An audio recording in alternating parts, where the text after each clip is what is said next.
ابو ذر رضی اللہ تعالیٰ عنہ جنگل میں رہتے تھے، کوئی وہاں آبادی نہیں تھی، ایک بیٹی، ایک بیوی اور ایک خود۔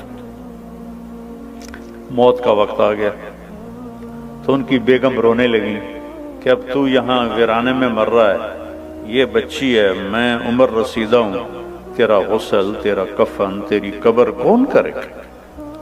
ہائے ہائے، کہا دیکھ اللہ کی بندی، ما کذبت وما کذبت، نہ میں جھوٹ بول رہا ہوں نہ کہنے والے نے مجھ سے جھوٹ بولا۔ میں ایک مجلس میں تھا تو میرے نبی نے فرمایا کہ اس مجلس میں ایک شخص ایسا ہے جو اکیلا رہے گا، اکیلا مرے گا، قیامت کے دن اکیلا اٹھے گا اور اس کا جنازہ مسلمانوں کی جماعت پڑھے گی۔ تو وہ سارے لوگ مر گئے شہروں میں، ایک میں اکیلا ہوں اس جنگل میں، کوئی آئے اور کتھو آوے گا، نہ کوئی راہ نہ رند، ایک تو چلو راستہ ہو، راستہ بھی کوئی نہیں، کون آئے؟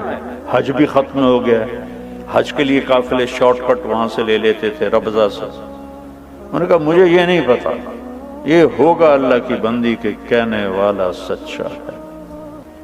دوسرا یہ شاکلہ بنانے کی ضرورت ہے کہ دیکھو ایک میری نظر ہے جو وہ شیشے پر جا کے ختم ہو رہی ہے، ایک میرے نبی کی نظر ہے کہ آپ نماز پڑھ رہے ہیں، اللہ اکبر، چلنا شروع ہو،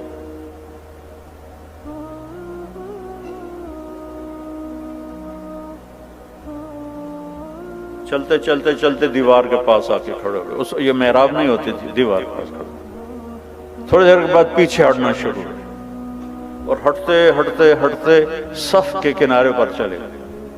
جب سلام پھیرا تو پہلی صف کے لوگوں نے تو دیکھا، پچھلوں نے نہیں دیکھا، تو انہوں نے کہا یا رسول اللہ یہ کیا کیا تھا آپ نے؟ پہلے تو کبھی ایسا نہیں کیا۔ تو آپ نے فرمایا جب میں نے اللہ اکبر کی تو اللہ نے میرے سامنے جنت کو کھول دیا۔ جنت کہاں؟ ساتویں آسمان پر، ساتویں آسمان پر جنت۔ اللہ نے میرے سامنے جنت کھولی، میں نے انگور کے گچھے لٹکے ہوئے دیکھے تو میں ان کے لیے بڑھتا بڑھتا بڑھتا دیوار تک چلا گیا۔ کہ پھر آپ پیچھے کیوں ہٹے؟ کہ پھر اللہ مجھے جہنم کی شعلے دکھائے، تو ان سے ڈر کر میں ہٹتا ہٹتا ہٹتا ہٹتا پیچھے چلا گیا۔ جس کی نظر اتنی طاقتور، یہ تو بڑی معمولی چیز ہے، جنت دیکھ لی، دوزخ دیکھ لی، رب کو دیکھ لیا۔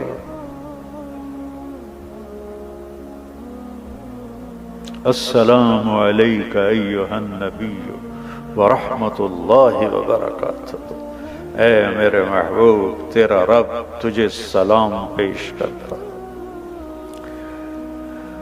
اس کی نظر پہ یقین کرو کہ سود پہ کاروبار کرنا بے چینی اور اضطراب کے سوا کچھ نہیں۔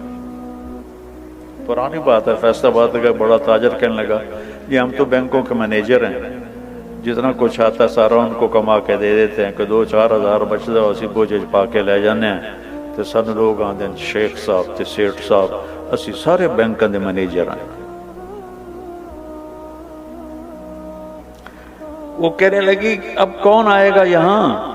کہا مجھے نہیں پتا، چل راستے پہ جا کے بیٹھ۔ دن گزر گیا، کوئی نہیں ہے۔ اگلے دن اور حالت خراب، کہا جا راستے پر بیٹھ۔ ایک ایسے ہی راستہ تھا مکے کا شارٹ کٹ، جو کبھی حج جس کا لیٹ ہو جاتا تھا تو وہ راستہ اختیار کرتا تھا، صحرا تھا۔ تیسرا دن چڑھا تو بیٹی کو بلایا، کہنے والا بھی سچا تھا اور میں بھی سچ بول رہا ہوں، یہ یقین کا قصہ سنا رہا ہوں۔ بیٹی کو بلا کہ بیٹا بکرا ذبح کرو اور کھانا تیار کرو، میرے جنازے پر کچھ مہمان آئیں گے، ان کو کھانا کھلانا ہے، میری موت مہمان نوازی سے روک نہ دے۔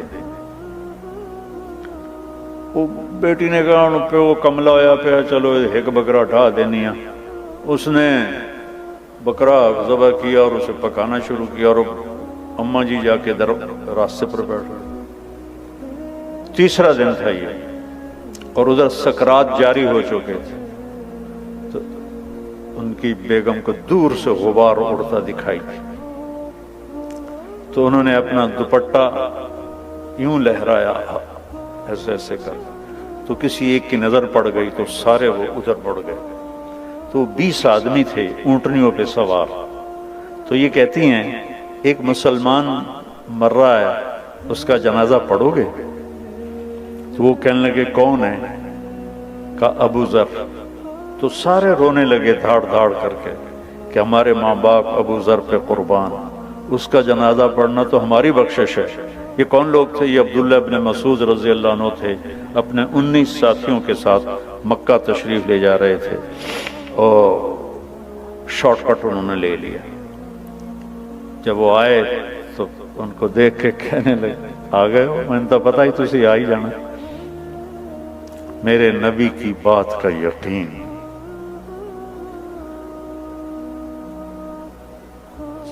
کہنے لگے دیکھو مجھے کفن وہ دے اور میرا جنازہ وہ پڑھے جس نے حکومت کی نوکری نہ کی ہو. وہ تو خلافت راشدہ تھی، حضرت عثمان کی خلافت تھی. خلافت راشدہ کے وہ ازہد الصحابہ ہیں، سب سے بڑے زاہد صحابی ابو ذر غفاری. تو ایک انصاری نوجوان نے کہا کہ میں نے نہ کبھی حکومت کی نوکری کی ہے اور نہ ہی ان سے کوئی فائدہ لیا ہے، اور یہ میرا احرام ہے، میری ماں نے ہاتھوں سے اسے کاٹ کے بنایا ہے. انہوں نے کہا تو مجھے یہ کفن پہنائے گا اور تو ہی میرا جنازہ پڑھے گا. عبداللہ بن مسعود موجود، انہوں نے کہا نہیں تو میرا جنازہ پڑھائے گا. تو جب وہ تدفین ہو گئی تو ان کی بیٹی نے کہا یا عم ہلم الی الطعام، چچا ہلم الی الغداء، کھانا تیار ہے تشریف لائیں. وہ کہنے لگے کھانا کیسے اتنی جلدی کیسے تیار کر لیا؟ وہ کہنے لگے نہیں صبح سے ہی ابا نے کہا تھا کہ آج مہمان آئیں گے تو ان کے لیے کھانا تیار رکھنا ہے. تو حضرت عبداللہ بن مسعود رونے لگے، کہنے لگے واہ ابو ذر تو نے مر کے بھی سخاوت نہ چھوڑ. تو سخی تھا زندہ بھی اور سخی رہا مر کے بھی. تو دوسری چیز جس کی ضرب لگانے کی ضرورت ہے کہ میرے نبی کے وعدے سچے وعدے، کہ جو وہ دیکھ سکتے ہیں جو ہم نہیں دیکھ سکتے. ایک جب آپ سفر میں تھے، ہجرت کے سفر میں، تو سراقہ بن مالک آپ کے پیچھے پہنچ گیا. تو بکر صدیق نے کہا یا رسول اللہ یہ تو جان لیتا ہے ہماری. تو آپ نے کہا اللہم اکفنا شرہ بما شئت، یا اللہ ہماری جان چھڑا اس سے. تو اس کا گھوڑا زمین میں دھنس گیا. کہنے لگا محمد میری توبہ، آئندہ نہیں کروں گا، میرے لیے دعا کر دو. آپ نے دعا کی، گھوڑا باہر نکلا، اس نے پھر گھوڑا بات تھا. یہ لالچی تو لے جاتا ہے، اے کاروبار بھی کر لو، اے بھی کر لو. کہ بینک والے تو بڑا بیوقوف بنے ہیں، یہ بڑا اچھا پلان آپ کو دے رہے ہیں، یہ بہت اچھا پلان آپ کو دے رہے ہیں، آپ اس میں یہ کر لیں، آپ اس میں یہ کر لیں. تسی کملے بن کے لگے رہندے، اخیر موت آ کے لے جاندی. پچھلا پتہ نہیں کہندے مقدر چ ہوندا. تو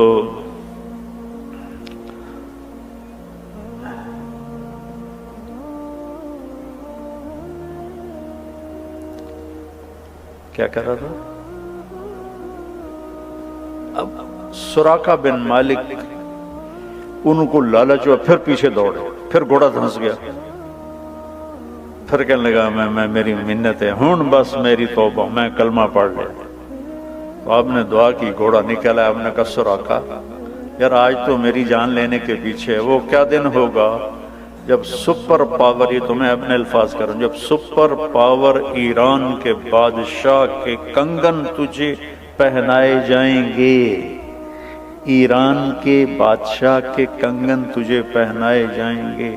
یہ کب کہہ رہے ہیں؟ جب مکے والوں کے خوف سے مکہ چھوڑا ہے اور مدینے جا رہے ہیں، اور چھپ کے جا رہے ہیں، راستہ بدل کے جا رہے ہیں، اور دنیا کی سب سے بڑی پاور کے بارے میں کہہ رہے ہیں کہ تجھے کنگن پہنائے جائیں گے. وہ خیر کلمہ پڑھ کے مسلمان ہو گئے. جب ایران فتح ہوا حضرت عمر کے زمانے میں، تو ان کے سامنے فہرست پیش کی گئی مال غنیمت کی. تو انہوں نے پڑھا تو اس میں کہنے لگے اس میں 2 کنگن کا ذکر نہیں ہے، کسریٰ کے کنگن. انہوں نے کہا جی ہے ہی کوئی نہیں تو ہم نے لکھا ہی کوئی نہیں. کہنے لگے یہ تو ہو نہیں سکتا. مجھے ابوبکر صدیق کہہ کر گئے تھے کہ تیرے دور میں کسریٰ کا خزانہ آئے گا اور اللہ کے نبی نے سراقہ سے وعدہ کیا تھا کہ اس کو یہ کنگن پہنائے جائیں گے۔ انہوں نے کہا جی ہمارے سامنے تو سارا گزرا ہے، مال غنیمت کوئی نہیں ہے۔ انہوں نے کہا سارا دوبارہ تلاش کرو، سارا مال غنیمت۔